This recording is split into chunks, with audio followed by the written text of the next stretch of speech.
देखिए,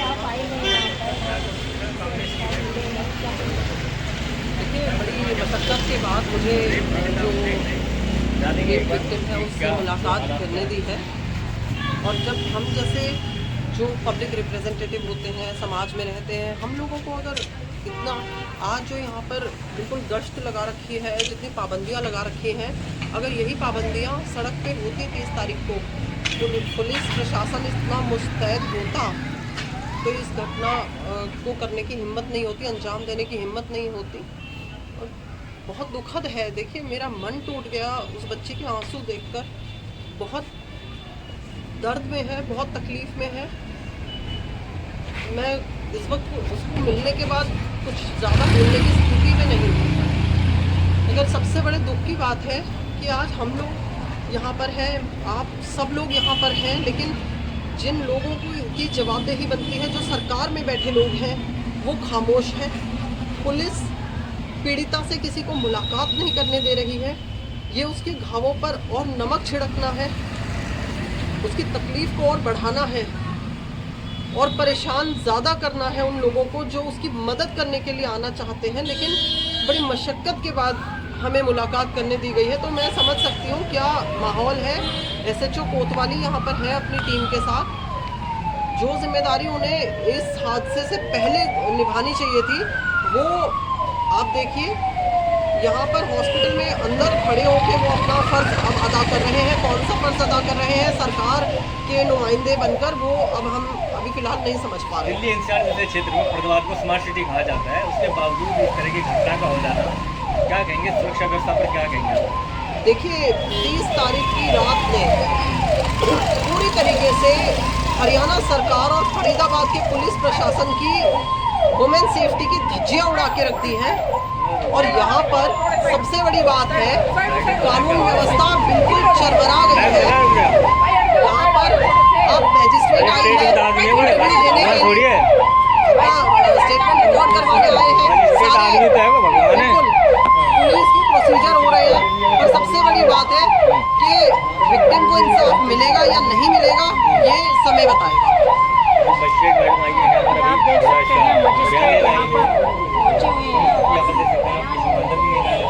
देखिए, 164(5)A में CRPC में बयान लिए जाते हैं रेप विक्टिम के, और क्योंकि उनकी हालत काफ़ी नाजुक है, बहुत दिक्कत में है, तो खुद मैजिस्ट्रेट ही यहाँ पर आई है उनके पास। तो ये तो प्रोसीजर होता ही है कोर्ट का।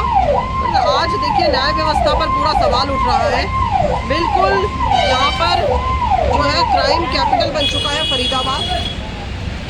क्राइम चरम पर है। वुमेन के खिलाफ तो जो है ना, वो सबसे ज़्यादा है। मतलब क्राइम अगेंस्ट वुमेन इतना हावी है कि लोगों की हिम्मत कैसे पड़ जाती है, ये पुलिस बताएगी, प्रशासन बताएगा कि आज राह चलते हुए बहन बेटियों को उठा लिया जाता है, सरेआम गुंडागर्दी करी जा रही है। और कोई अगर रेप विक्टिम से मिलने आएगा तो उसको रोका जाएगा। क्यों? क्योंकि आवाज़ बाहर तक जाएगी। अगर हमें कल इवन जो उसकी मदर हैं उन्हें भी मिलने से रोका गया था और दरवाजे तक बंद कर दिए गए थे। मैं खुद ये बात जानना चाह रही हूँ, IPC में, BNS में, CRPC में कौन सा ऐसा कानून है जहाँ पर रेप विक्टिम के माता पिता को उससे ना मिलने दिया जाए? कोई अगर अपनी संवेदना व्यक्त करने आना चाहता है, उसको नहीं मिलने दिया जा रहा। कोई मदद एक्सटेंड करना चाह रहा है, उसको नहीं मिलने दिया जा रहा। अगर हमें इतनी धक्का पेशी करनी पड़ रही है एक रेप विक्टिम से मिलने के लिए, तो कोई तो NGO कोई मदद के लिए अगर आगे आना चाहे, तो मुझे नहीं लगता वो आज आगे आ सकता है। ये हालात है हरियाणा में, फरीदाबाद में, जिसे स्मार्ट सिटी के नाम पे कहा जाता है। ये स्मार्ट सिटी सिर्फ कागजों पर है, हकीकत कुछ और ही है।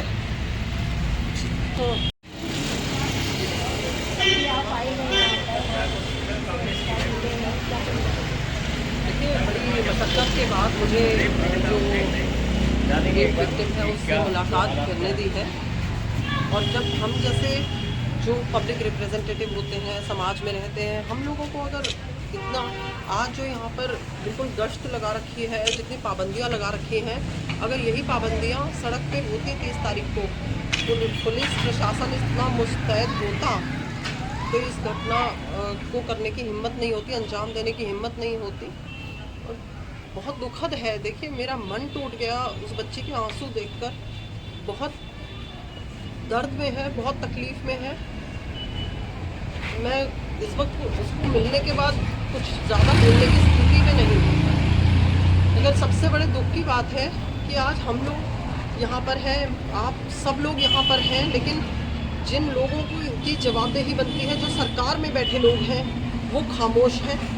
पुलिस पीड़िता से किसी को मुलाकात नहीं करने दे रही है। ये उसके घावों पर और नमक छिड़कना है, उसकी तकलीफ़ को और बढ़ाना है और परेशान ज़्यादा करना है उन लोगों को जो उसकी मदद करने के लिए आना चाहते हैं, लेकिन बड़ी मशक्क़त के बाद हमें मुलाकात करने दी गई है। तो मैं समझ सकती हूँ क्या माहौल है। SHO कोतवाली यहाँ पर है अपनी टीम के साथ। जो जिम्मेदारी उन्हें इस हादसे से पहले निभानी चाहिए थी, वो आप देखिए यहाँ पर हॉस्पिटल में अंदर खड़े होकर वो अपना फ़र्ज़ अब अदा कर रहे हैं। कौन सा फ़र्ज़ अदा कर रहे हैं सरकार के नुमाइंदे बनकर, वो अब हम अभी फ़िलहाल नहीं समझ पा रहे। दिल्ली NCR जैसे क्षेत्र में फरीदाबाद को स्मार्ट सिटी कहा जाता है, उसके बावजूद इस तरह की घटना का हो जाना, क्या कहेंगे? सुरक्षा व्यवस्था पर क्या कहेंगे? देखिए 30 तारीख की रात ने पूरी तरीके से हरियाणा सरकार और फरीदाबाद के पुलिस प्रशासन की वुमेन सेफ्टी की धज्जियां उड़ा के रख दी हैं। और यहाँ पर सबसे बड़ी बात है, कानून व्यवस्था बिल्कुल चरमरा गई है। यहाँ पर अब मैजिस्ट्रेट आई है स्टेटमेंट रिकॉर्ड करवाने आए हैं, बिल्कुल पुलिस की प्रोसीजर हो रहे हैं। और सबसे बड़ी बात है कि विक्टिम को इंसाफ मिलेगा या नहीं मिलेगा, ये समय बताएगा। आप देख सकते हैं मजिस्ट्रेट यहाँ पर पहुँचे हुए हैं। देखिए 164(5)A में CRPC में बयान लिए जाते हैं रेप विक्टिम के, और क्योंकि उनकी हालत काफ़ी नाजुक है, बहुत दिक्कत में है, तो खुद मैजिस्ट्रेट ही यहाँ पर आई है उनके पास। तो ये तो प्रोसीजर होता ही है कोर्ट का। आज देखिए न्याय व्यवस्था पर पूरा सवाल उठ रहा है। बिल्कुल यहाँ पर जो है क्राइम कैपिटल बन चुका है फरीदाबाद।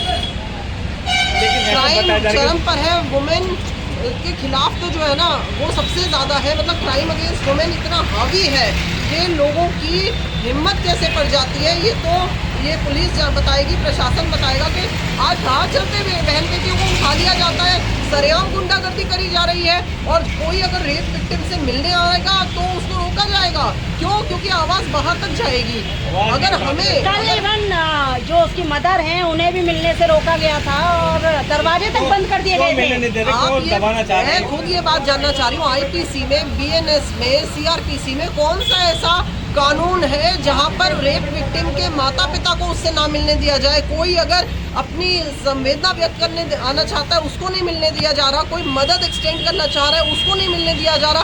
अगर हमें इतनी धक्का पेशी करनी पड़ रही है एक रेप विक्टिम से मिलने के लिए, तो कोई तो NGO कोई मदद के लिए अगर आगे आना चाहे तो मुझे नहीं लगता वो आज आगे आ सकता है। ये हालात है हरियाणा में, फरीदाबाद में, जिसे स्मार्ट सिटी के नाम पे कहा जाता है। ये स्मार्ट सिटी सिर्फ कागजों पर है, हकीकत कुछ और ही है। तो